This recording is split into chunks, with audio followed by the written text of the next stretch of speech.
So hello guys, के छ तपाईँको हाल खबर? मेरो नि एकदम आरामै छ गाइज है। अनि मैले यसो कहाँ छु भन्नुहुन्छ होला है। हेर्नु न, म अहिले बल्कुमा छु गाइज है। म अहिले सिमरा चल्दिन लाग्यो, ढलान सलन सब भ्याइयो होइन। सिमरा चल्दिन लाग्यो गाइज है। ल है त है, म अहिले काठमाडौँतिर मतलब बल्कुतिर छु गाइज। अब चल्दिनु न त।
अहिले खाजा खाने ठाउँमा ट्याक्क आइपुगेछौँ हामी है गाइज।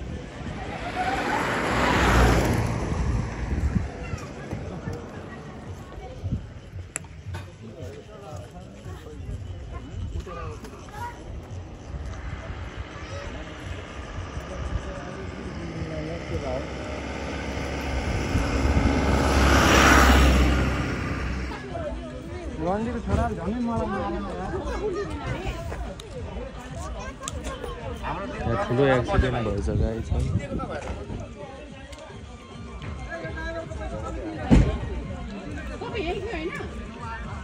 म त ती बाइक लिएर माखला सेपबाट बिस्तार आउँदै थिएन, फिली लिएर ड्याममै फुकेर उडेर आने बाइक गाडी त हाम्रो बाइक अलि ठिक छ, हामीले हल्लाकै छैन बाइक।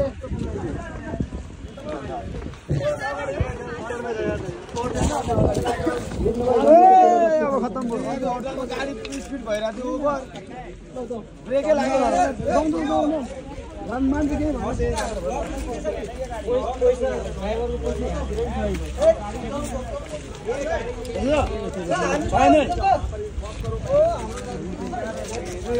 गाडी अनबेलेन्स अघि भनेको थिएन, गाडी स्पिड लिएर तानेर भने एउटा इन्डियन त तानेर लिएर गइरहेको थियो। यो अनबेलेन्स गाडी थियो कि उसले तानेर ल्याउँदा उसको गाडी धेरै स्पिड गइरहेको थियो। अनि तान्ने मान्छे त बिस्तारै हिँड्यो नि ओह्रालोमा जुन चाहिँ त्यो मान्छे अघि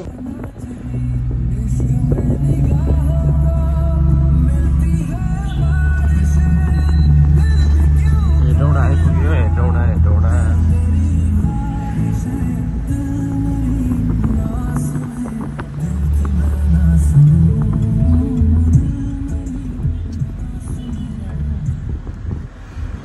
है हेटौडा गाइजहरू यता हो रातमाटे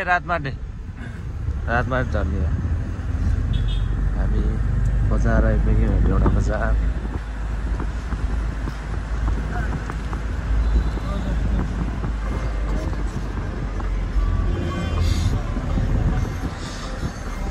बुद्ध चोक आइपुग्यो बुद्ध चोक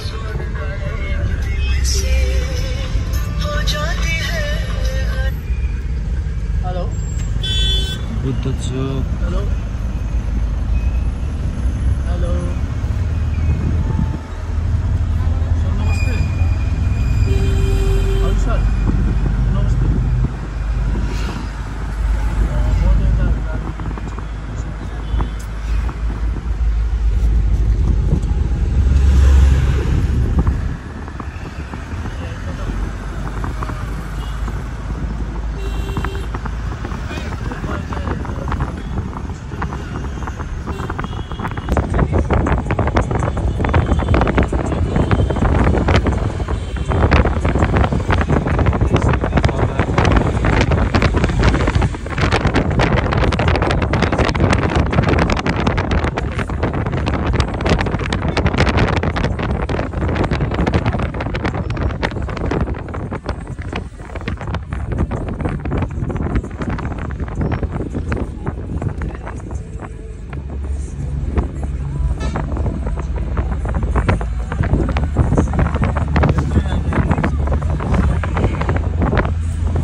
ल म यता ग्यारेजतिर आइसक्यो है ब्याग पलाएर हाम्रो यो